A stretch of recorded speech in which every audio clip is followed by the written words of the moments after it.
Oh,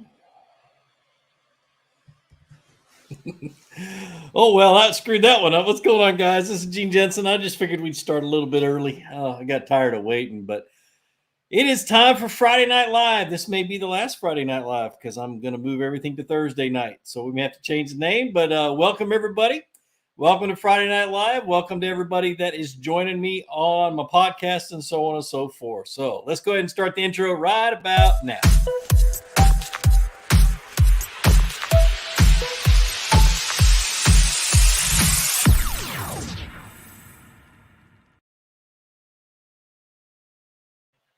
All right.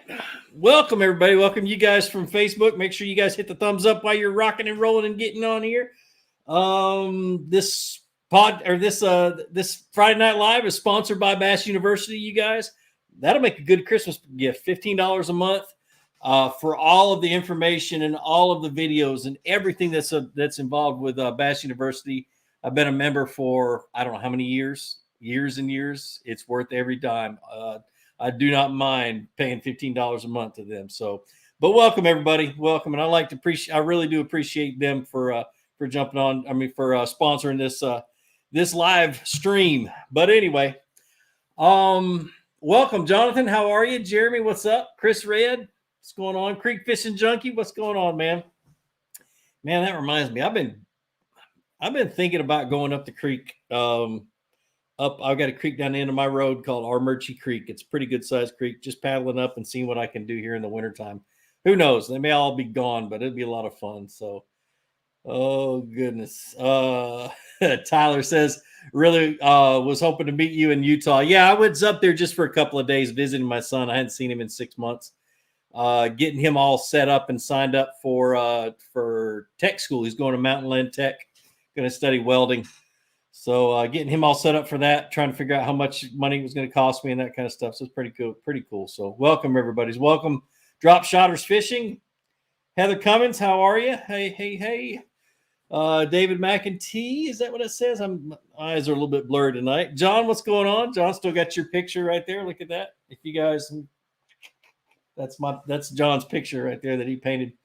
John R. Larson. So Dean, what's going on, man? So this is going to be kind of different. Actually, it's going to be really different. What I want to talk about today is gift ideas. I want to get a lot of ideas from you guys. I'm going to give you some of my ideas.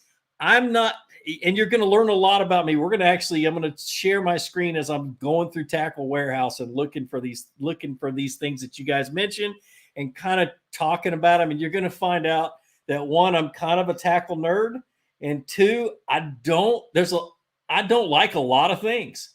There are very few things that I am 100% confident in, and I tend to voice my opinion a little too much. So this might get me in trouble with some of these companies out here, but who knows? I just want to go through and talk about some stuff and kind of get some ideas from you guys. And I want to share a couple of the ideas that I have written down, mainly for like cool gadgets, things that I already use that I love, that I think that if you guys were to get them, you would enjoy them as much as I do. And a lot of it doesn't have a whole lot to do with fishing. I mean, with actually going out and catching fish. So anyway, Kevin Fishgill. I'm gonna show this comment. He goes, "Hey Gene, just wanted to let you know I did win Angler of the Year for Philadelphia Bass Busters. Most of the techniques I learned from you. Thank you." Dude, Kevin, I remember that. You talking about that. That's awesome, brother. Congratulations. John says, can I make a shirt with that picture? Yes, you sure can, man. I don't mind. And Dean says Yak Attack is running an awesome Black Friday sale. I saw that on Facebook, but I was fixing dinner, so I didn't get a chance to really pay attention to it. So, but welcome, everybody. So, first of all, as I get everything rocking and rolling here, I want you guys to what the question I have for you is, what are and before we get started, I want to get this out of the way. You guys know I don't like plugging or that kind of stuff. But in the description of this video is my Tackle Warehouse affiliate link. If you guys are going to buy anything on Tackle Warehouse during these holiday breaks, just click on that link either in this video or any of my other videos that I've launched. And it takes you to Tackle Warehouse, and it doesn't cost you any extra money. I just get a little bit of a cut on whatever you buy while you're visiting Tackle Warehouse when you start off with that link. But anyway, so got that out of the way. Let's get into this real quick. I'm going to share my screen, go to Tackle Warehouse. Hold on just a second. Let me get it all lined up. What are some of the gadgets that you guys use? What are some of the things you guys do use in fishing that make things a little bit easier? And I'm gonna start it off, kind of give you guys an idea of what I'm thinking about. And I'm gonna go in and I'm gonna type in. Oh, it's a Berkley, Berkley line spooler. And I'm going to show you, I've had this thing for probably 3 years now, maybe 4. And I love this thing. Absolutely love it. And I'm going to show you some of the pictures. This is it all set up. Now, that little bar that runs across, I don't use these little tensioners, the little red tensioners on it. I don't use those at all. But you throw your spool up there, your reel goes real easy into here. Now, when you stow it away, that bar fits right in this little compartment right here. So it's all self-contained, and it goes down to look just like that.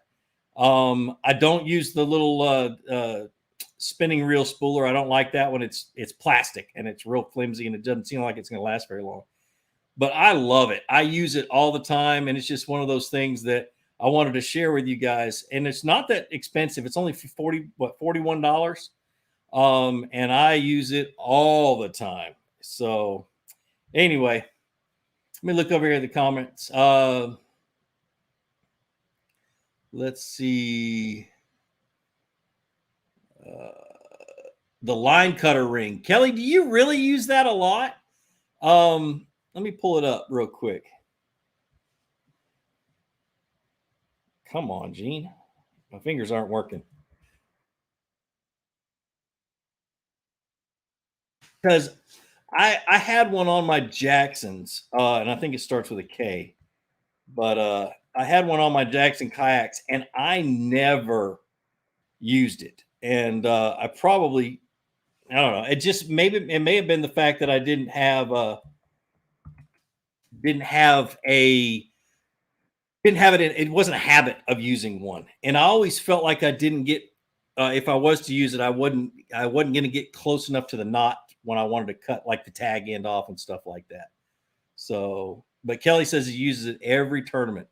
That's cool, man. That's cool. I may have to pick one of those up. I've been looking at them for years, since they were at ICAST the first year, before they went on Shark Tank and that kind of stuff. And I really thought they were really cool. So Mark Cox, Rapid Fishing Solutions. I wanted to talk about one of those things with them that I use every day.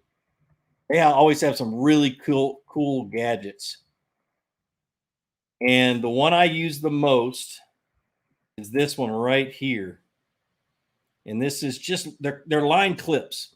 And what they do is they clip on. So say you got your line through your rod, and you cut a lure off, and you don't want to tie a lure back on, or you want to store that rod.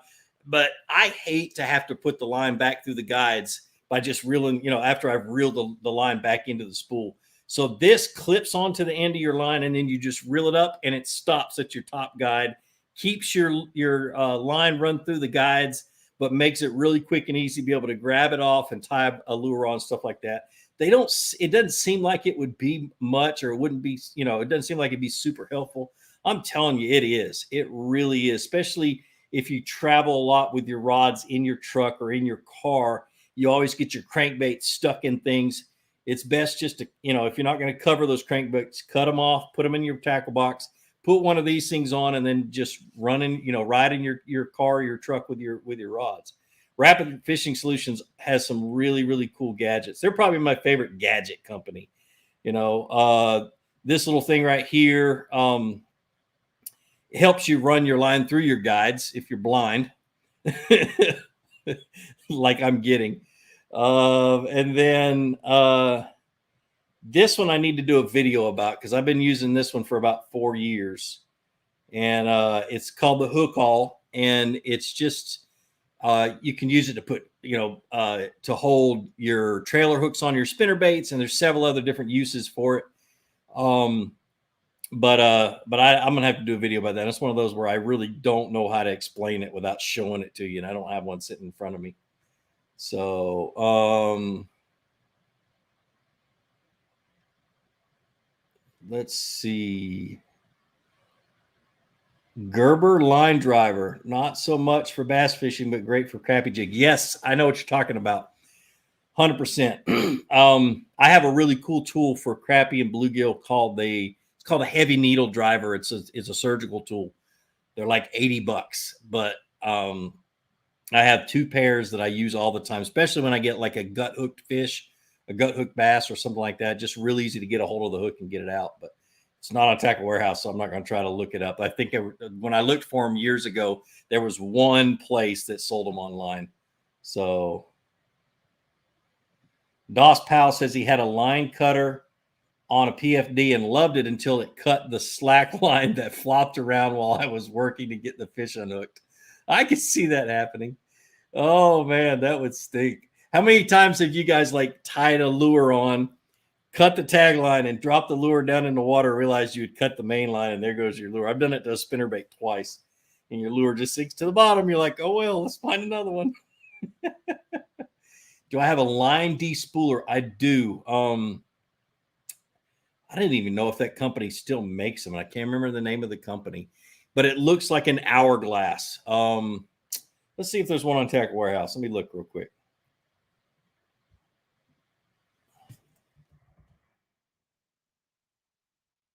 Probably won't be under line despooler, but I'm going to type it anyway. Nope. Let's go to accessories. And then we go to line accessories. Let's see what they've got. I do have one of these American Premier Ultimate, these little things right here.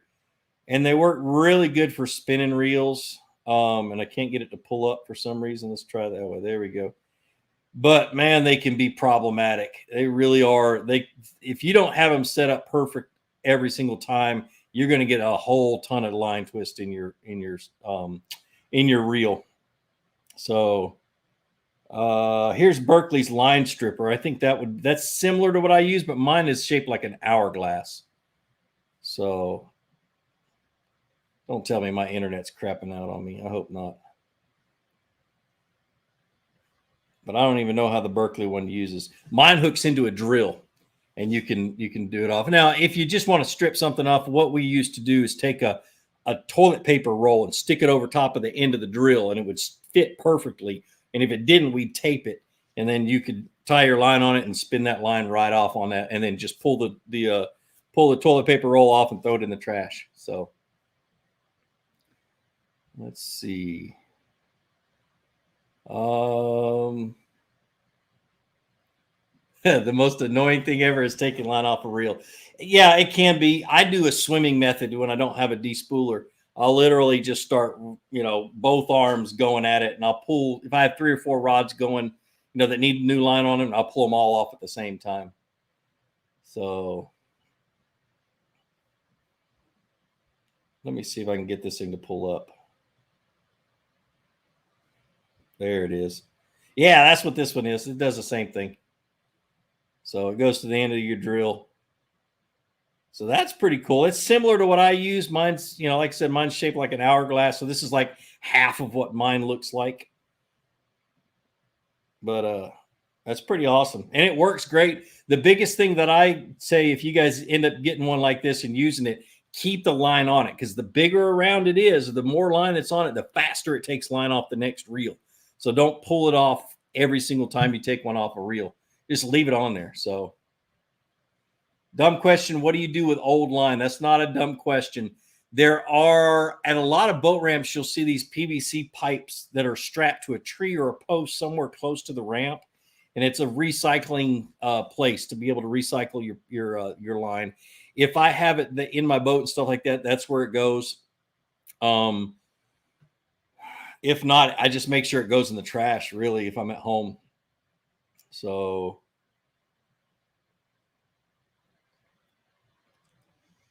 let's see. All right, so let's go. I want to do one more thing real quick while you guys are giving me suggestions. Seriously, what are you thinking about getting for Christmas? What would you like to give somebody for Christmas? Anything like that? I'm gonna go back to the homepage of Tackle Warehouse, go into their Black Friday sales, and there, if you can see their Black Friday sales, 20% off almost everything, and then an additional 10% off of select brands, and that's typical of their Black Friday sales. I guess these are the brands that you get an extra 10% off on. X Zone Lures, I love their soft plastics.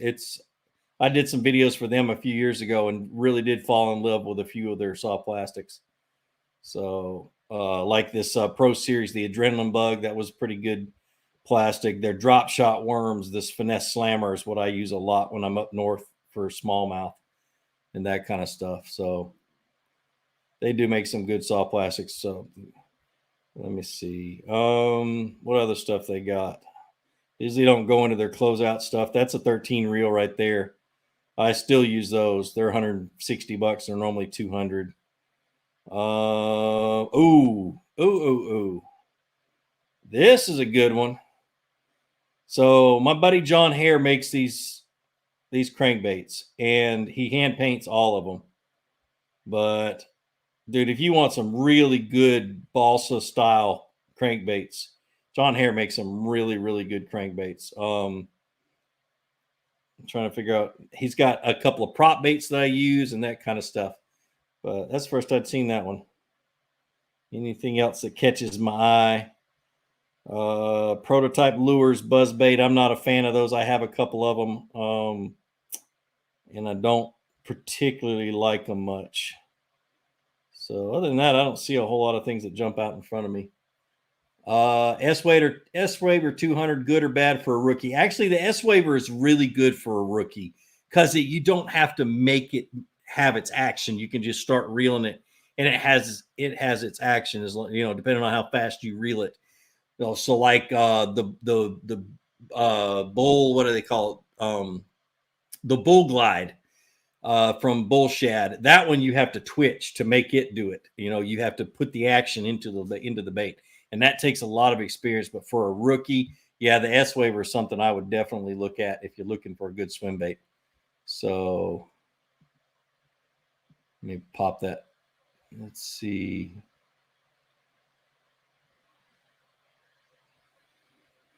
Are speed spools any good? Somebody gonna have to answer that question. I have not used a loose speed spool in 5 years, so a lot has changed. So that's something that somebody else is gonna have to answer for you.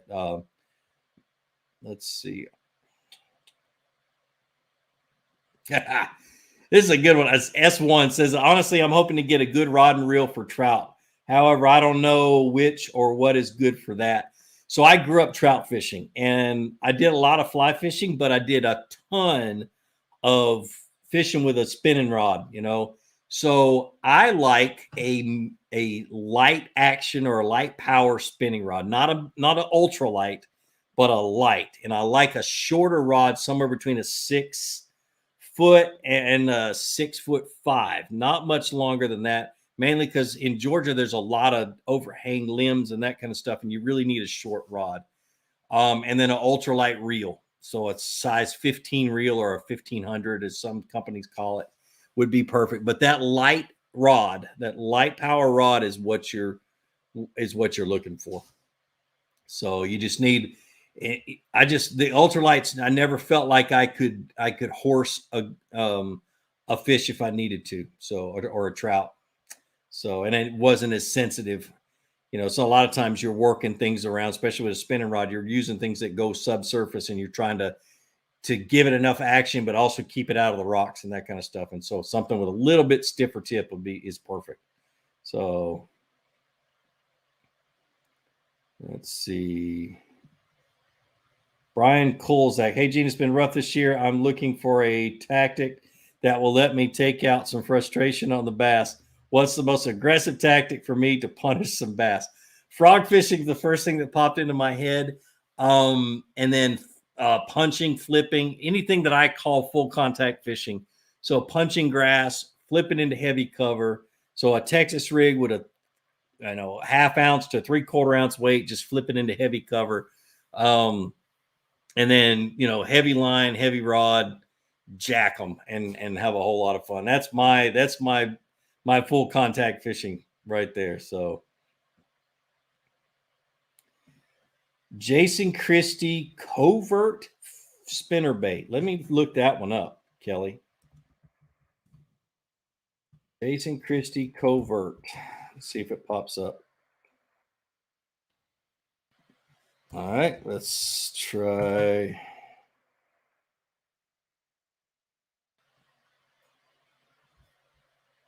Huh. Yeah, Jason Christie usually has a lot from Scottsboro. Let's see if let's go into Scottsboro and look them up. So Scottsboro Tackle is right here, right at the other side, just north of Gunnersville. So it's on Lake Gunnersville. Let's see if it's under the Scottsboro Tackle, and they just don't call it Jason Christie. Jigs. Nope, they don't have any on Tackle Warehouse. I'd have to look at those. I will definitely have to look at those. All right.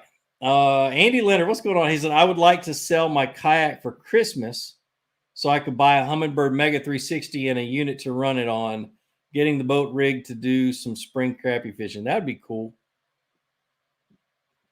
Let's see.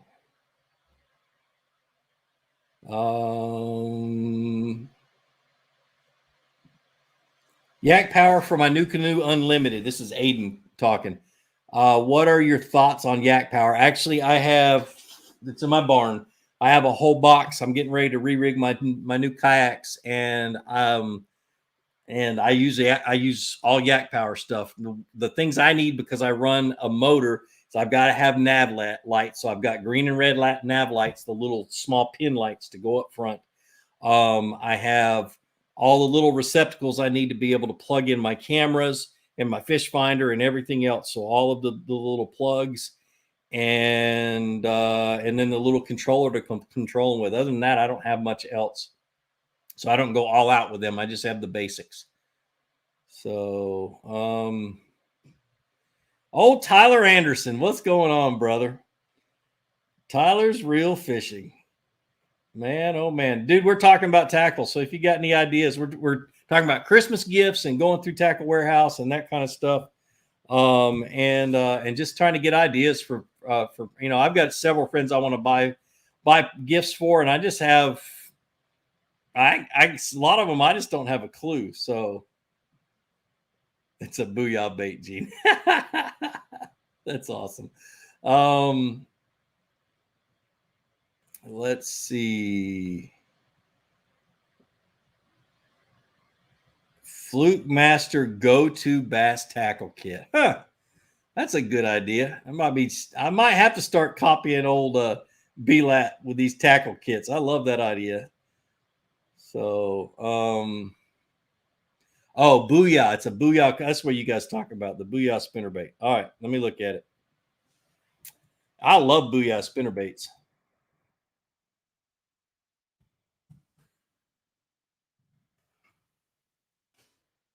Come on. See, you tell it to work and it doesn't work. There we go. Huh. Oh, those have been around for a while. Yeah, those are I've used several Booyah spinnerbaits. Those are like almost classics now. So, all right, here's a good one. Bluegrass bodybuilding and fitness. Whew, that's a name. What baits or products from 13 are you most excited about? Let me show you. They're reels. So this is, those are rods. I'm an idiot. Casting reels. All right, so let's go and I'm gonna look at that. And I'm gonna make a video about 13 rods and reels and their new stuff and have it out this next week. So I'm not gonna hit on these too much. I really didn't want to talk too much about them in this live. But these 3 new reels that are right here, and I know it's kind of blurry, so I'm gonna tell you what those are. This first one on the left, that's the Origin F1.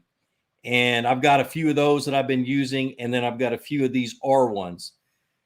This one in the middle is the one that's not out. I don't think it comes out until February, but this is the new 01 Blackout. And so this one is $70, this one's $65, and this one is $60. They are really, really, really good for that price. They're not $150 reel, but to me, because I've been trying to beat the snot out of these two, the F1 and the R1 since I cast.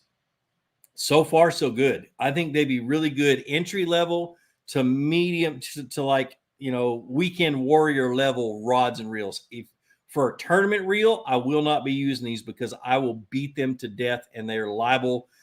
I'll make them explode because I fished so hard for tournaments, and I beat my tackle up so bad. I don't know if they go through a full season of tournament fishing, 200, 250 days a year. But for videos, for weekend trips and for things like that, I think they're excellent.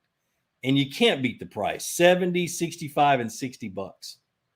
And when a reel designer is designing a reel that is sub $70 or sub $75, usually the first thing to disappear, the first thing to go cheap on is the cast control knob that's right, that's next to the handle.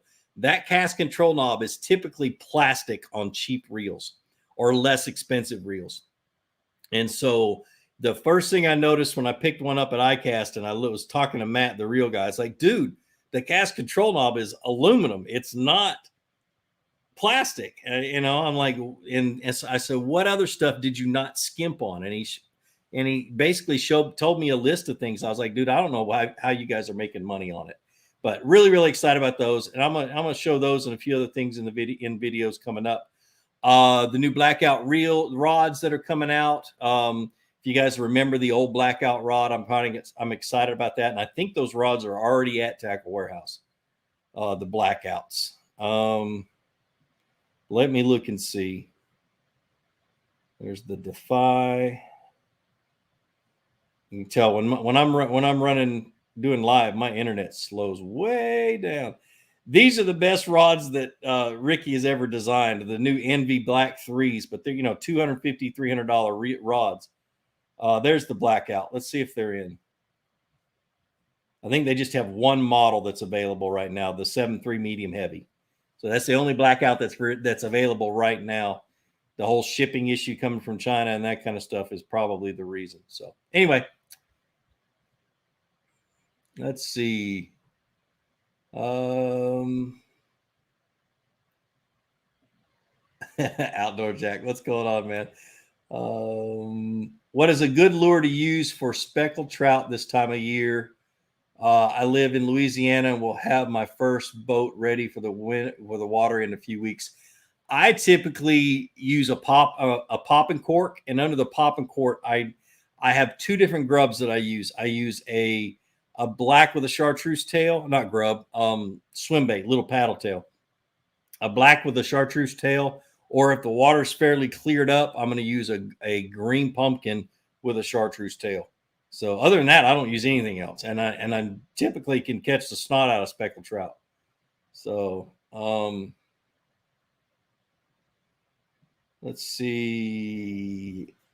Fluke Master, I have a big question. Can I use a 7-foot medium heavy action rod for jigs? Yes, yeah, you can.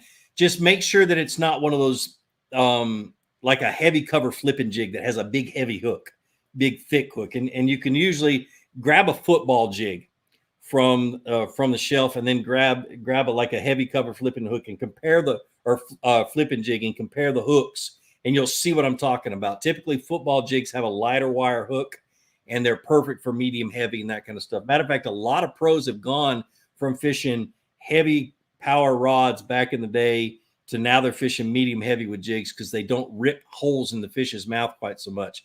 And they end up landing more fish on a medium heavy rod than they do a heavy rod. So,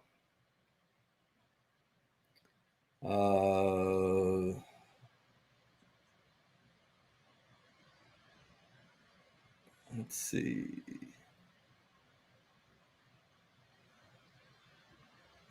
That's a good idea, Jonathan. He says, Gene, hold on, let me do this real quick. He says, Gene, you need to make a spouse checklist with a few items in each category. That way we can print them and hand the list to our spouses. That's a good idea. I may have to work on that tomorrow. I really like that video idea, Jonathan. Oh, let's see. How do you find schools of bait this time of year with no fish finder? I know birds, but what else can I look for? Whew.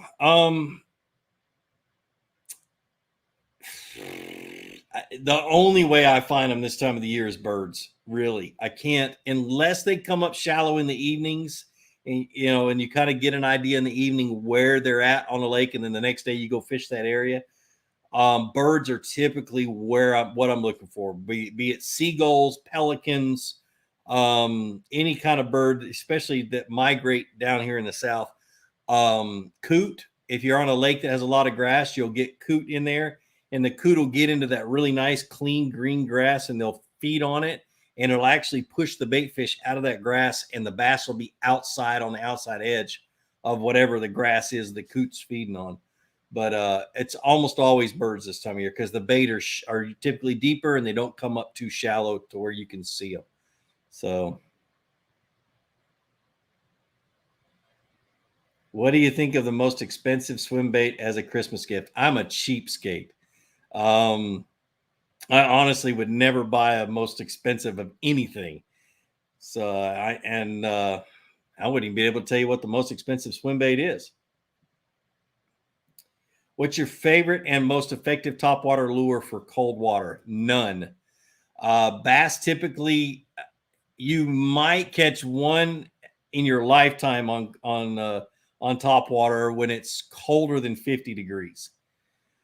So I typically won't even go to them. The coldest I've ever caught a bass was 56 degrees, but that was in the spring on a warm up. It wasn't in the fall. And so I typically stay away from any top water when the water gets super, super cold. So,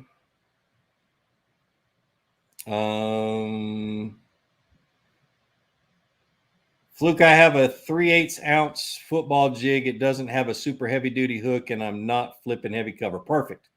Absolutely perfect for that medium heavy. So, what's the best name brand fishing tools? Age the best for kayak fishing, or fishing tools are the best for kayak fishing, pliers, scissors, etc. I have a different brands of tools. I have a cutter called a pit bull. It's called pit bull cutters. They're blue and yellow handles. I know Tackle Warehouse doesn't carry them, but I usually get mine from a local tackle shop. From Bucks Island Marine in Gadsden, Alabama. But I know you can go on their website and buy them too. They're really good line cutters. For a pair of needle nose pliers, I just have a pair of cheap ones that I got at Harbor Freight Tools. That kind of stuff. There's not a specific brand that I like that's actually a fishing brand that makes fishing tools. I've yet to find any that feel like they're going to last a long time. The closest thing is that pit bull cutter, because I had one for a year and a half, and then I dropped it in the water and it wasn't tethered. Now I tether it. So,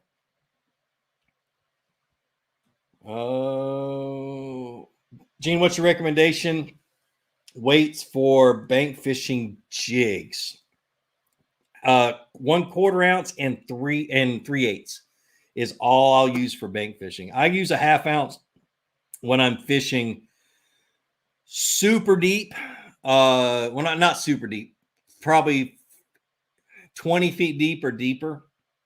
And then I'll also use them in current when there's a heavy current, if I'm fishing rivers and that kind of stuff.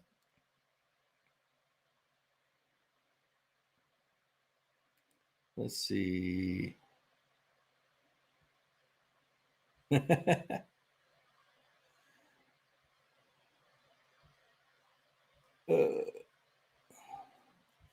to find a question that somebody hadn't put two in.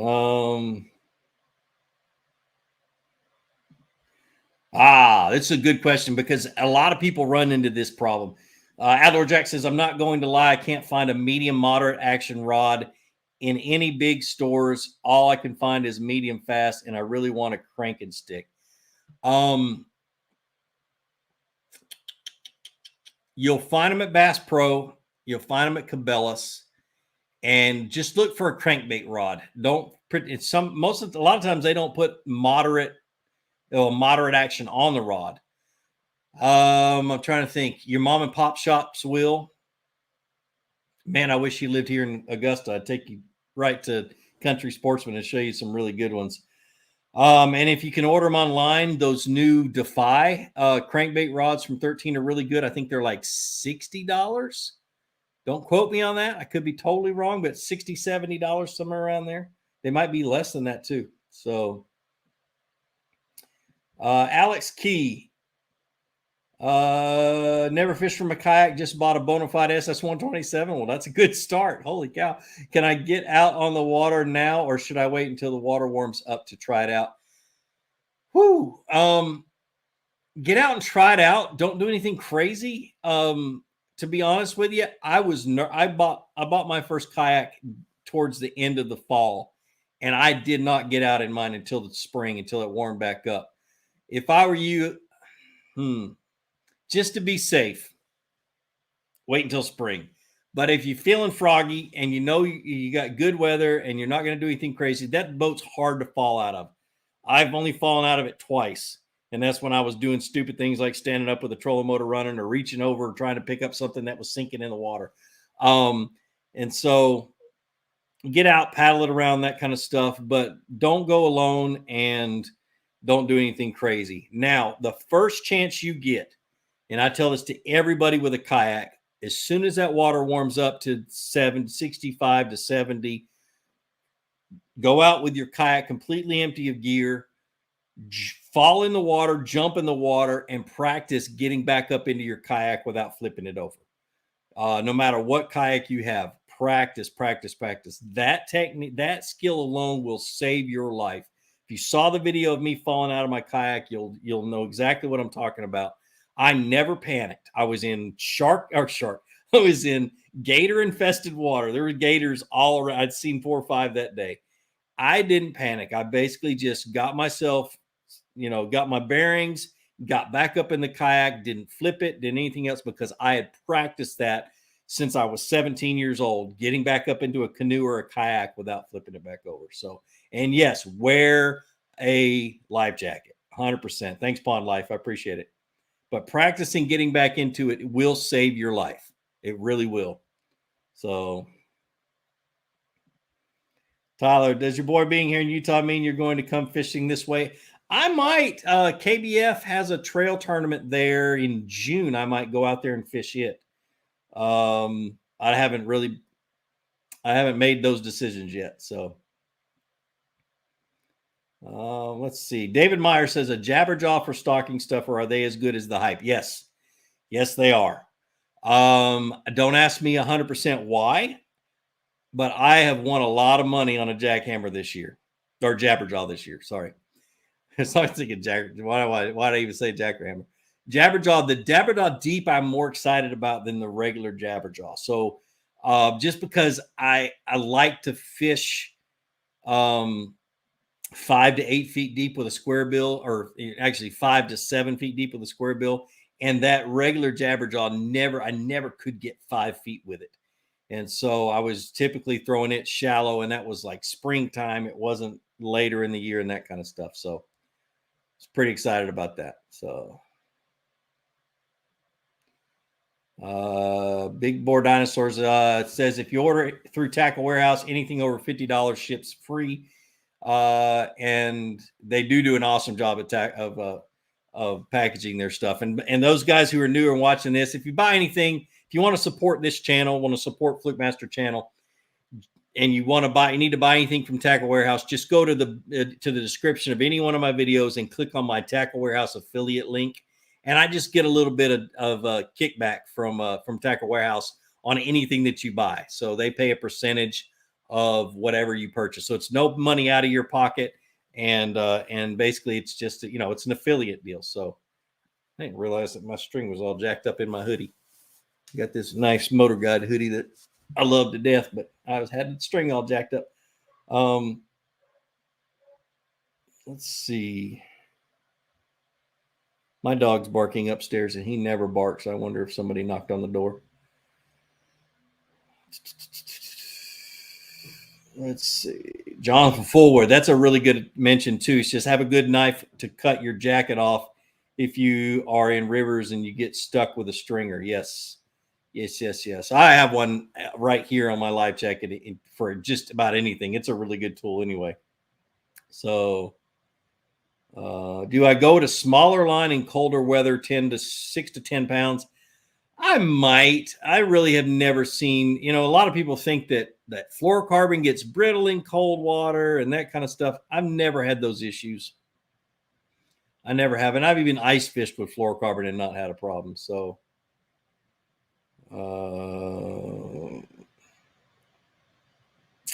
what does Dermot Dillon says? The Jabberjaw is absolutely legit. In my opinion, the best hard bait 13 has made yet. I agree. Between that and the Loco. Speaking of which, Fluke, can you talk 13 into a Loco Junior +1? They might do that because there's a lot of the pros talking about the Loco. And so a lot of them are using it from what I understand, and I wouldn't be able to give you any names and stuff like that, but there's a lot of under the table buzz talk about the Loco and how good it is amongst all the tournament anglers. So I'm going to have to fish it this winter and early in the spring.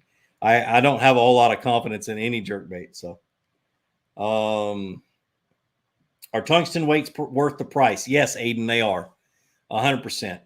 What I did years ago as YouTube was getting started and as I was still broke and could barely afford cameras or anything, I put aside $20 a paycheck and I bought $20 worth of tungsten every single paycheck, whether I needed it or not, just to stock up. And it really did help me a lot. And the reason I say that is tungsten drug on the bottom makes a different noise than lead.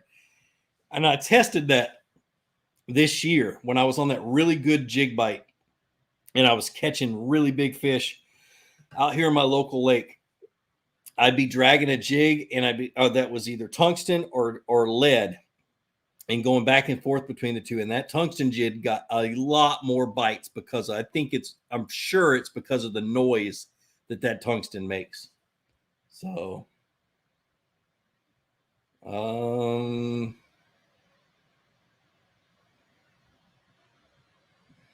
Pond Life says, I don't fish tournaments, etc. I use mono for everything. I seem to get criticized for it. Shouldn't it be a personal preference which line I prefer to use? Yes, 100%. There are some advantages to fluorocarbon over monofilament. The biggest advantage is the sensitivity. So with your fluorocarbon, it's got less stretch, so you get more vibration up your line. You can feel more, and you get a lot more feel. You're not going to miss a whole lot of bites. If you're one of those guys who love monofilament but don't want to spend a whole lot of money on fluorocarbon to try it out, maybe you want to give it a 6-month try. Throw it on a rod or whatever else. Seaguar just came out with some stuff called Basics, Basix, I believe. Basics fluorocarbon, and it is really good fluorocarbon for $10 a spool.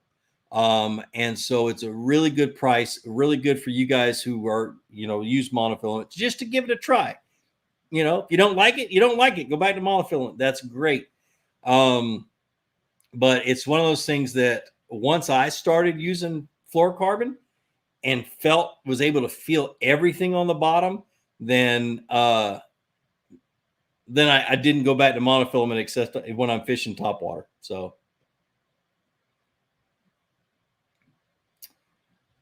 Jordan Strickland, what are you looking for in a cranking stick? Length, action, power. I'm looking for something that I can throw anything from square bills to deep divers.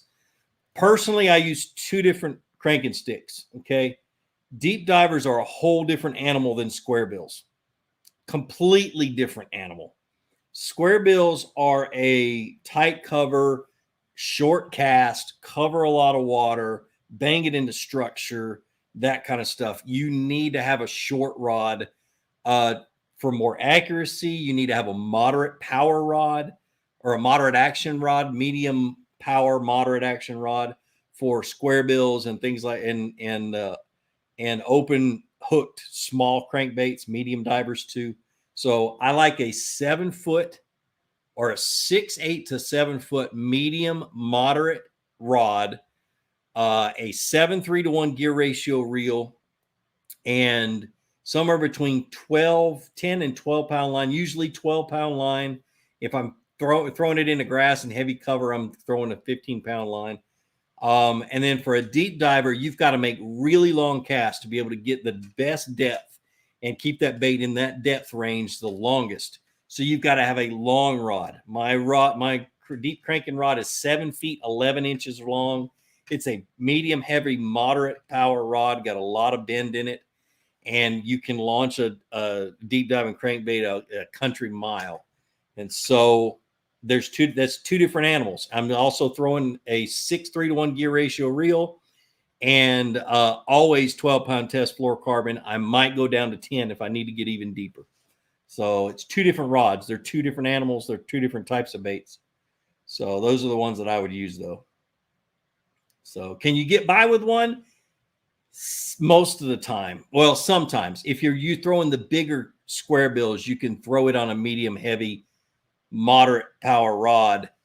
But you're not going to, if that same rod, it's going to have to be a 7-foot, 7'1". If you get a 7'11", you're just going to be, you're going to hate life. It's just going to be so hard to throw a square bill accurately with a 7'11" rod.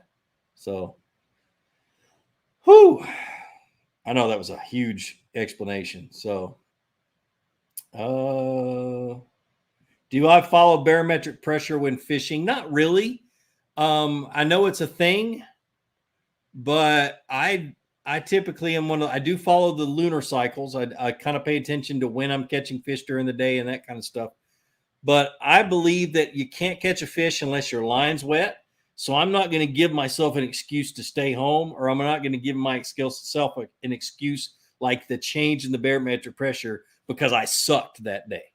Because that's going to be the last thing that's going to come to my head that, if I have a sucky day, you just suck today. That's all I tell myself, and that's my goal every single day. I just don't want to suck today. And I don't want to use the barometric pressure as an excuse. Is it a thing? Yeah. Old timers will tell you that every day. My wife's grandfather used to have a little gadget he had built up on his mantle that told him when the barometric pressure was changing and that kind of stuff. And he was a guide, so he believed in it. So for me, I don't pay much attention to it. John Phillips, what's going on, man? He says, how did you like fishing with Edwin? I fished with him earlier this month. That is one great dude, man. I was a big Edwin fan before because me and him, we had talked several times over the years. But, dude, after just spending 3 days with him, I'm a huge Edwin Evers fan. What an absolute down-to-earth dude. He knows his stuff. He loves doing YouTube. Oh, my goodness. He does really good videos, really does. And I know most of his subscribers and most of the people that watch his videos are tournament guys. But those of us who aren't serious about tournaments, you can learn a ton from his videos. So,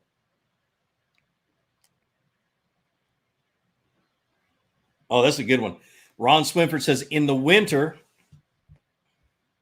and fall, when you get a flat, calm day with clear water, what would be your go-to just to catch fish? Flat, calm. Wintertime, I'm going to go to a hair jig, a little finesse hair jig, and I'm going to drag it real slow on the bottom. Clear water is what kind of throws me off. I kind of like a little bit of sting, but if I've got to fish clear water, another good one is like a small little tiny swim bait on a jig head. That's another good one. In the fall, when the water temperatures are still above 55 degrees, I'm going to be throwing a buzz bait. when it's flat calm. Throwing it all the way up against the bank and dragging it into the water and start working it around is what I'm going to use. It just depends on the water temperature, really. So,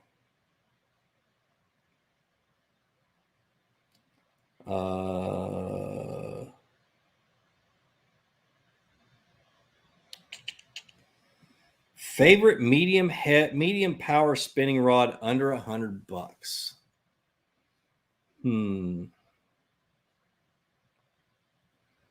Trying to think of which one I've used recently. I've just changed all of my rods out for the new ones that are coming out or are already out from 13. I really like the Defies, and they're not the most expensive. Matter of fact, I'll pull one up here real quick. Let me do this real. I think it's a shift 6 will get me to there. Nope, it didn't. Huh? Something wrong with this. Let me go here.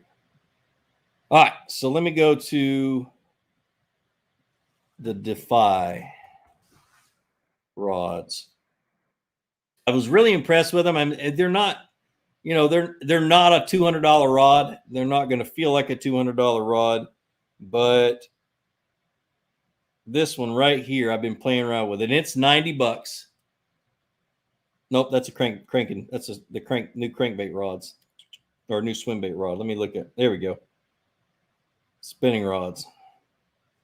This one right here, it's a bare bones basic spinning rod. It's got a really good sensitive grip. It's real short up here on the foregrip, where you can feel your rod by reaching up in front of your foregrip and putting your finger on there. You can really get a lot of good feel on it. It's kind of a skeleton grip, which is what I like. But that's just a really good rod for not that much. I think it's how much they running? $60. It's a really good rod. I have 2 of those I've been playing around with. I don't have a lot of experience with them just because I haven't been fishing hard lately, but that's a really good rod for that price. And what I love about 13 fishing is, dadgum, why isn't this thing working? What I love about 13 is that they take like last year's technology that has gotten a little bit less expensive because more technology or better, more more advanced blanks and components come out for rods and reels, and they drop the last year's technology down to the next rod or the next design rod. So for instance, you're buying a $60 rod that 5 years ago was a $120 rod or maybe $100 rod. And so you're able to get a good rod for less money because of technology advances and that kind of stuff. And they stay on top of that. That's why 13 as always seems to be coming out with new rods and new reels, is because they're updating the technology of their rods and their reels, which is really, really cool. So anyway, Jonathan Fullwood, man, thanks for the $20. He says, Merry Christmas. Thanks for all the advice. Don't tell my wife. I won't. Hope she's not watching. Let's see.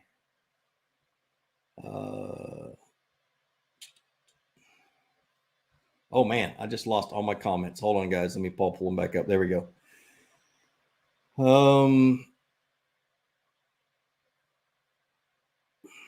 Let's see. Where in the lake would you look for fish when the sky is full sun and no clouds?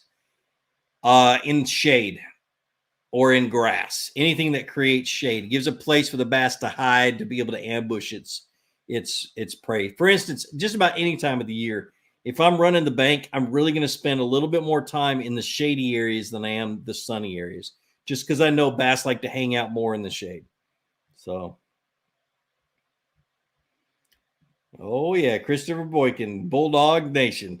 So tomorrow the Bulldogs are playing Georgia Tech, and I hope they score 80 points. I really do. Oh goodness. But it's nice to have a team that's winning these days. We've been beat so many times by such little margins. It's not even funny. So sell those Cast King reels. I'm not a fan of Cast King. Not so much the reels, just the company. So I'll leave it at that. But anyway, just not a fan. Let's see. A lot of you guys are talking amongst each other, and it's hard to find a comment, but that's okay. I don't mind that at all. Aaron says, "Go Hogs!" Man, I'm so glad that Arkansas is doing good this year. Really am. I got a really good friend who's a huge Arkansas fan, and it's good to see them finally shake off the funk that they've been in for the last few years. Hey, Gene, hope all is well. Isn't Bass U running a special $50 off annual subscription? If they are, jump on it.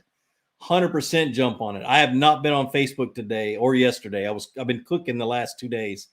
And so definitely, if they're running a $50 off annual subscription, jump on that. It's worth it. Absolutely worth it. And I pay monthly just because I don't mind, $15. I just write that, I just make sure that I have it in the bank, in the account when it comes out. I don't mind paying them. So Kelly Reese says shaky head and cold water too. I agree. Best baits for lakes full of grass. Wow. There's so many different ones. Anything that's weedless, anything that's snagless, a Texas rig.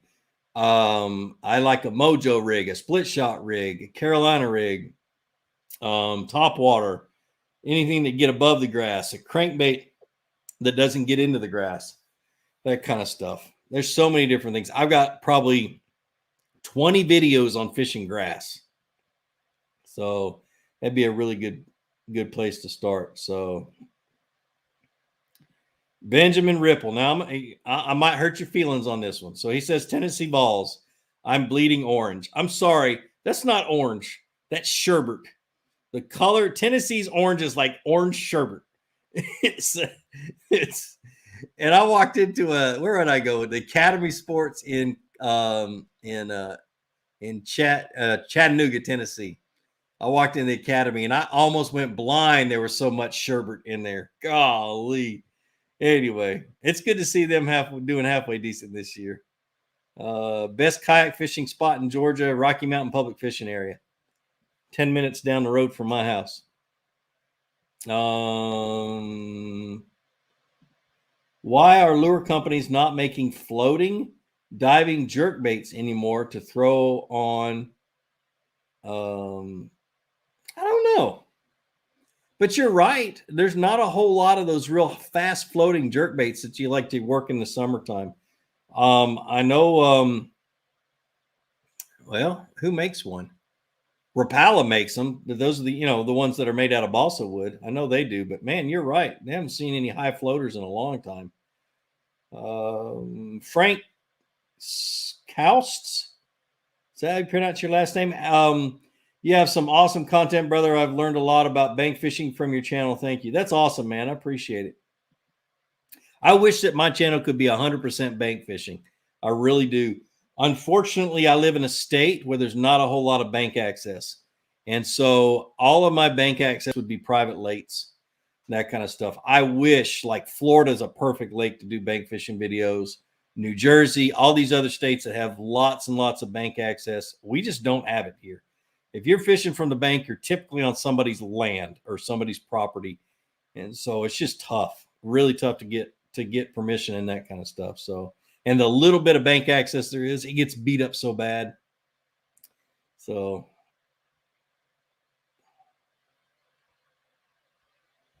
Ben says that the Bass University's annual subscription right now is $100 instead of $150. That's great. What a great deal. Holy cow.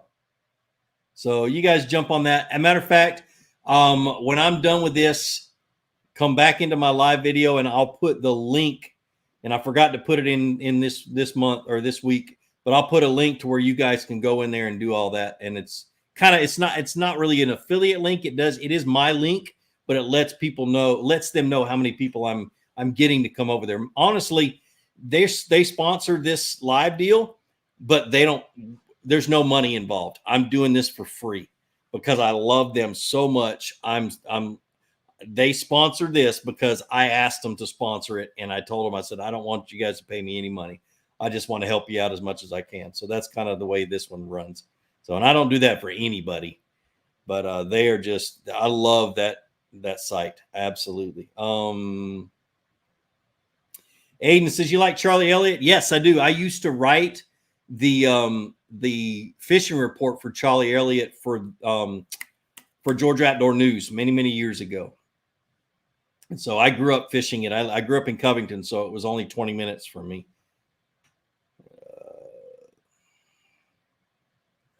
Ron Swinford. I live near Gene. He's not kidding about the bank access in Georgia. Not many good public places that do not get hammered in the public areas. It's 100%.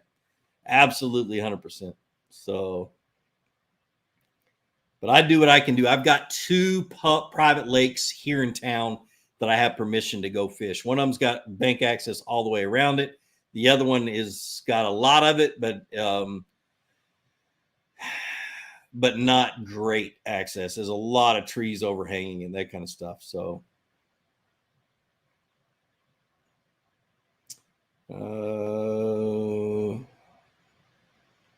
let's see. What is your favorite square bill combo? I like a 6'8" to 6'10" medium moderate rod with a 7.3 to 1 gear ratio reel. So the new Envies, not Envies, the new Defies from 13, the new cranking rods are really good. And I like a Concept A reel, a 7.3 to 1 A reel, Concept A from 13. Now, I'm sponsored by 13, been sponsored by them for 5 years, 6 years now. How many years have I been? 7. I'm in my 7th year of 13 fishing. So take that with a grain of salt.